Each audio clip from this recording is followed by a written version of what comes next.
What? All the way from Hollywood. You look Hollywood. All right, let me just say something to you before we get started in the teaching. I plan on missing only like 3 Sundays a year. I did good this year. I'm going to do it again next year. We're saying no to all these big churches that invite me to come and speak because we're building a church here. And when you're building, you gotta just plow and plant, and sometimes you guys are missing, and I'm wondering where you are, but I show up anyhow. And, you know, I'm doing it because I feel like this is what God said to do. How many of you are glad that we have the Congregation Church? You can feel like something's happening here, okay? And so am I. So I'm going to just keep plowing and turning down money and meetings and secular things that they're asking me to speak on Sundays. I say, I can't speak on Sunday because we have a church. But I want you to hear this, but it's very unusual that then I'm not getting paid from the church because I don't want to get paid from the church. I want to make my money in business and entertainment and all the other stuff that I do. So that's trippy too, right? Okay, so we got an unusual church brewing here. And I do not want to build a church based around one personality, because then the enemy just keeps gunning for that one personality. Are you with me? And then it becomes almost hero worship. I want this to be a church based on a message, not on a man or a woman. Clap your hands if you hear what I'm saying. This has always been my style. This has always been my style. So for the first 15 minutes of the message today, Pastor Stefan is going to teach the first 15 minutes, and I'm going to finish the last 15 minutes. Pastor Stefan got his master's degree from Claremont. He is brilliant. He's smart. He's got good word today. I'll finish up his message. Give the Lord a clap for Pastor Stefan.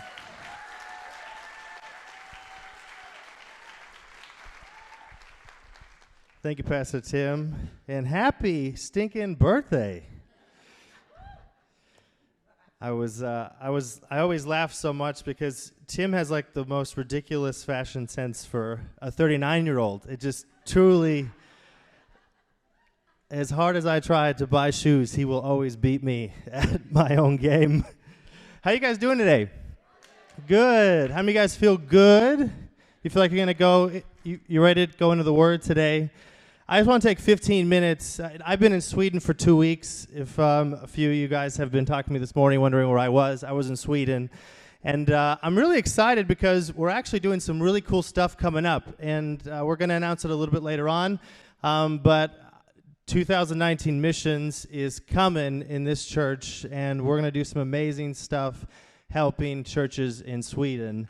And so just give a clap for everybody who worked through this last trip and is going to make it possible for this church to go over there and partner with people. So the past month, we've been talking about what it means to be closer to God. Someone say closer. And I've been watching every week online and really just been praying about where I think God is taking this church, because I truly believe he's taking us somewhere really special. And I also think that this church has a specific calling on it, because I believe that it is our responsibility to listen to God and build his house. Amen? And I think that relationships to God are a 2-part relationship. And Pastor Tim has been talking a ton about Moses the past few weeks. And today I just want to focus on Joshua chapter 1. And the story of Joshua is interesting. Because Moses has just died, and Joshua is a younger man. He's not young, but he's younger than Moses was, and he's now in a position where he's in charge of Israel. And he's not in a good spot. How many people have not been in a good spot before?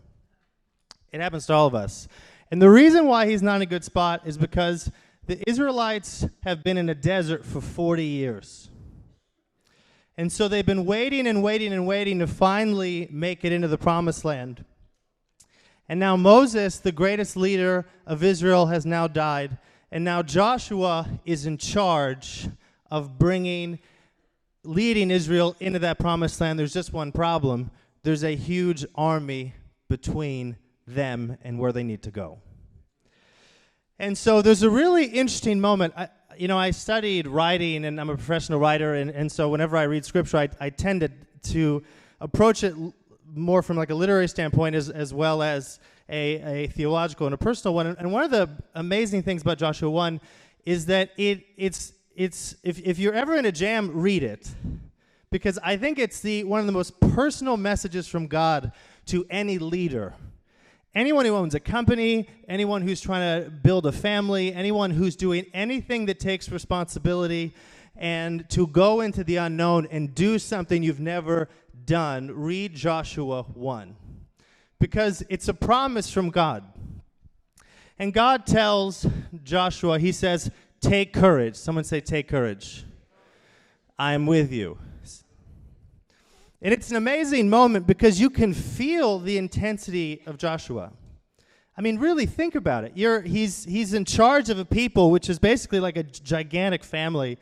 And he is in the desert, and he's trying to wrap his head around, how do I lead my people into this land, and how do I beat an enemy much larger than me? And if we lose, I will be the person responsible for leading our people back into the very slavery we were redeemed from.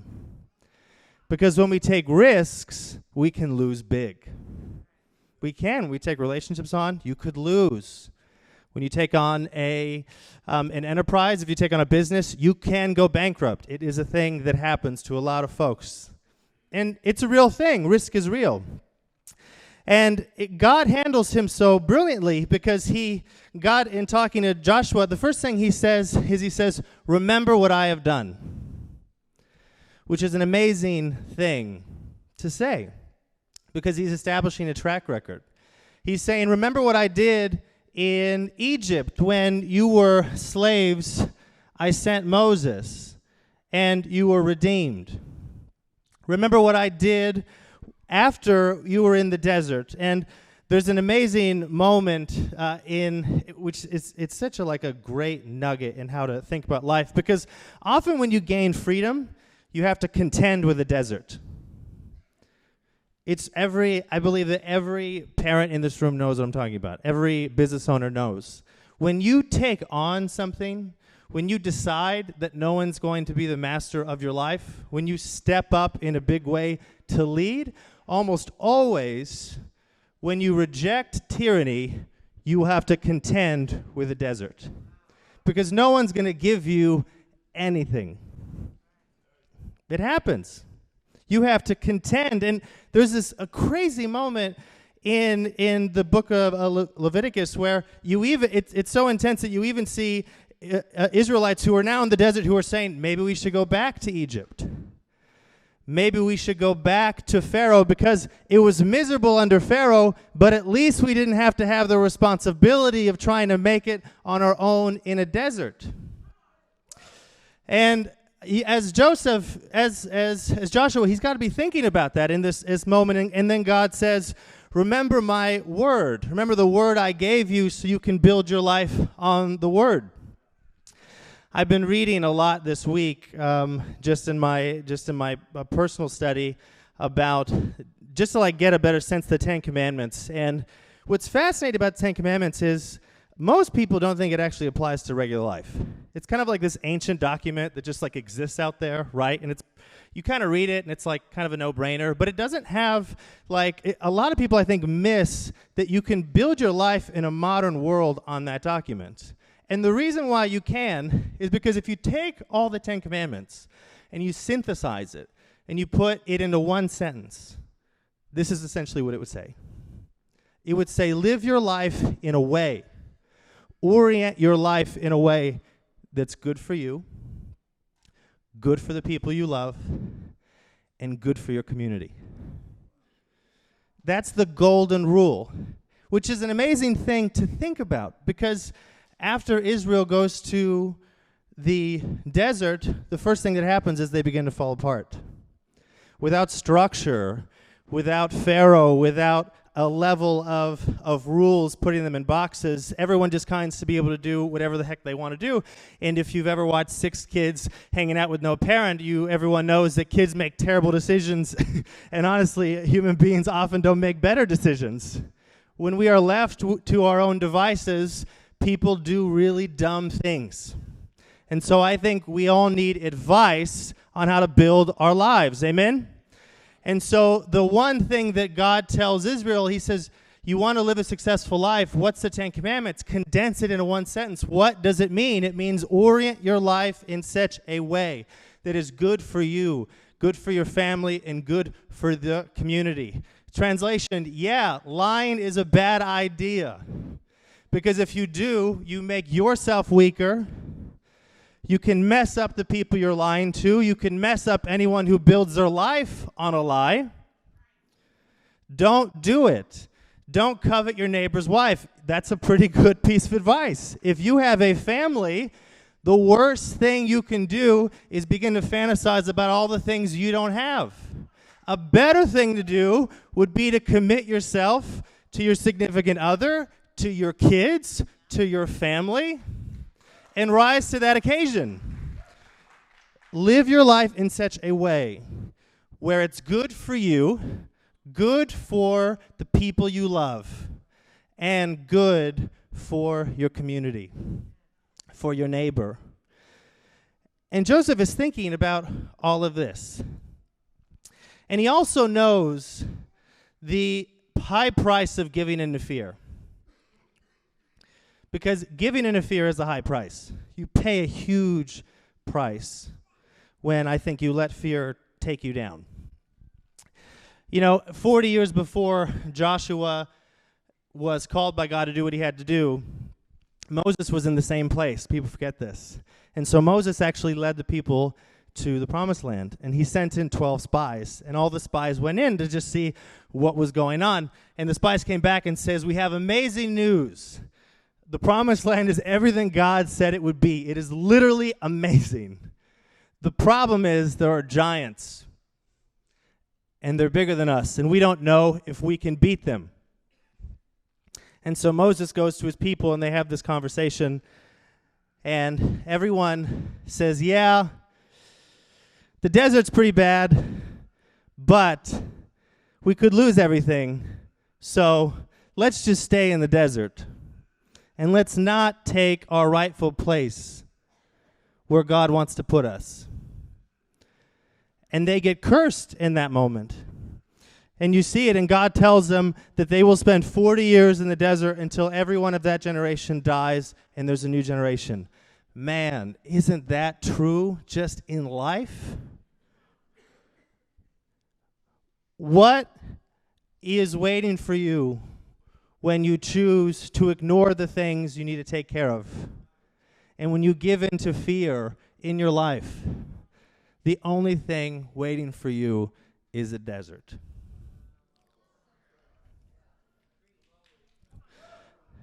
And so, of course, Joshua is sitting there, and he's thinking, and God, again, is trying to get him to wake up. He's trying to get him to understand what's really at stake. And he says, take courage. I guarantee you will be successful if you take on your enemies. And the reason is because I am with you. Don't underestimate that. I am truly with you. There's a famous psychologist that I love so much, and he has this great line where he says, if something is chasing you in life, all you need to do is turn around. And it's like a terrifying reality, but it's like the best advice ever. If something is going awry in your life, face it. Turn to it. Because if you put it off too long, you're going to stay in the desert. But if you can find the courage in you to take it on, you can reach the promised land.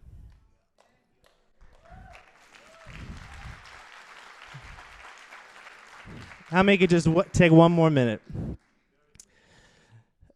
What's fascinating about reading that story that really just speaks to me personally is that I think we all have promised lands, and Israel had a promised land. But most people forget that the promised land was for Israel, but it wasn't just for Israel. Because the promise to Israel that God had was, he didn't just say, I'm going to make you a people and I'm going to give you a land. The reason why he made them a people and the reason why he was going to give them a land was because God was going to do something through Israel that would change everything for everyone. And we know that that was through the Messiah. But a part of that transaction, a part of what's being said to Joshua is, Joshua, you got to step up and take this on because there's more people than just your safety on the line here.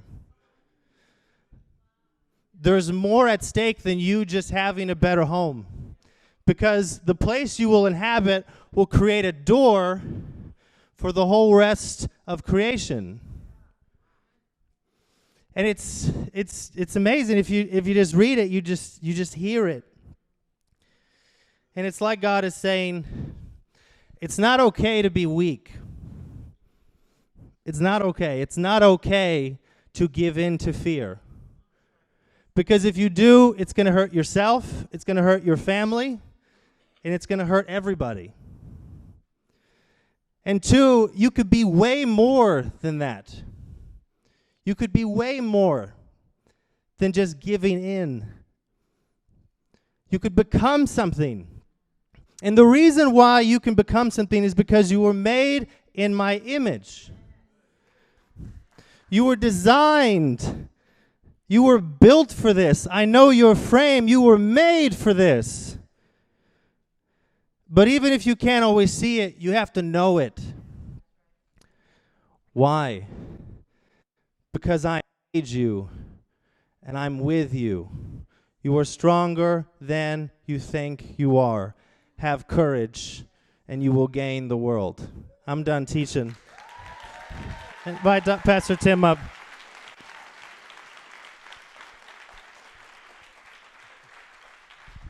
Give him a clap. Wow. So we've been studying the same notes. He sent me his notes. So I want you to say promise, principles, problems, prosperity. So Jimmy, let me just take you into this one step deeper.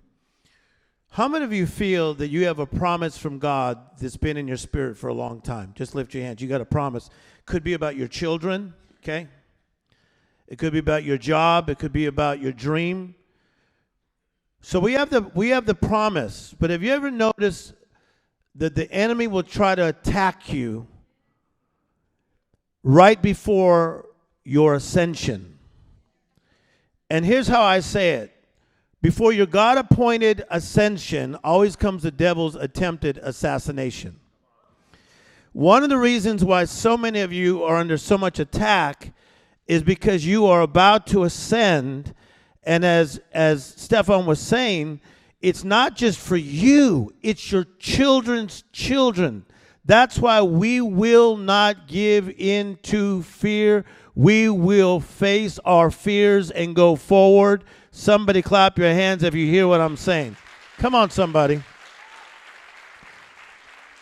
Say this, say promise, say principles.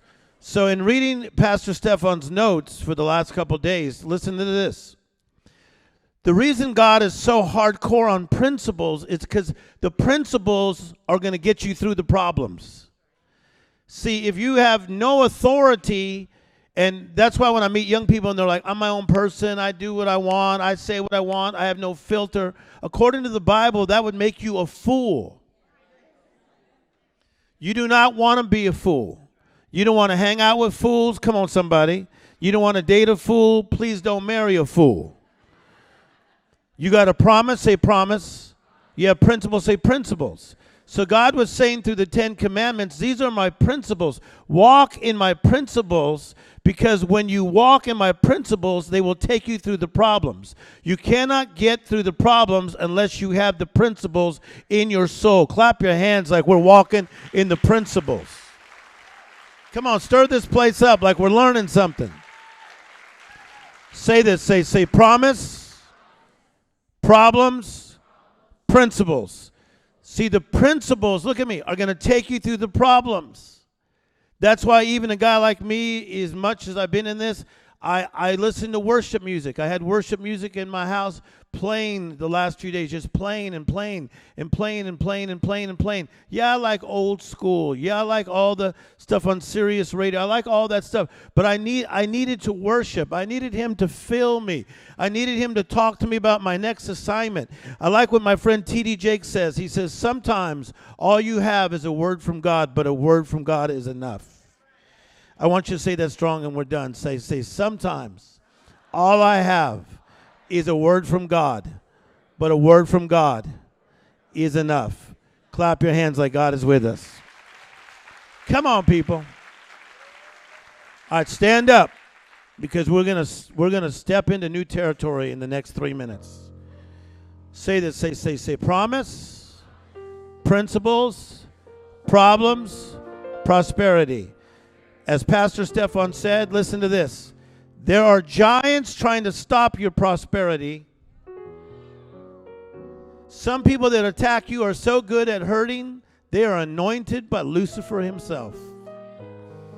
There are people that are so good at trying to cause division in your life, they are anointed by Lucifer himself.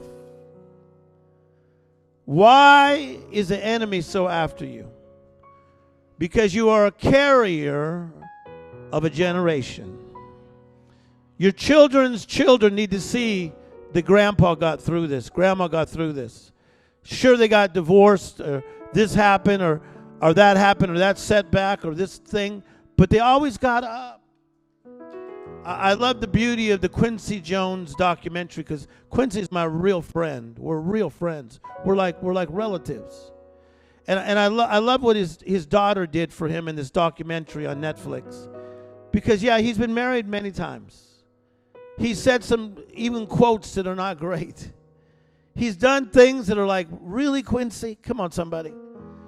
But the way his daughter portrayed him in the documentary was with honesty, but with love. Love covers the multitude of sins. Wave your hand, just say, I'm covered. As your pastor today, I want to tell you, you are covered. Quit looking back and waiting for something bad to happen. A comeback is not a go back. It's a new chapter today. God is shifting you. Whew. I feel like the Lord said to me the day before my birthday, you think you've seen good things? You don't even know what's about to be next. No. And yeah, we got the Ed Milet thing. We're going to do city to city, about 5,000 people in each city. Yeah, now they're talking about me and Steve Harvey touring. Thank you, Oprah, for putting me in her new book. Thank you for these people signing me to do my own talk show. Blah, blah, blah.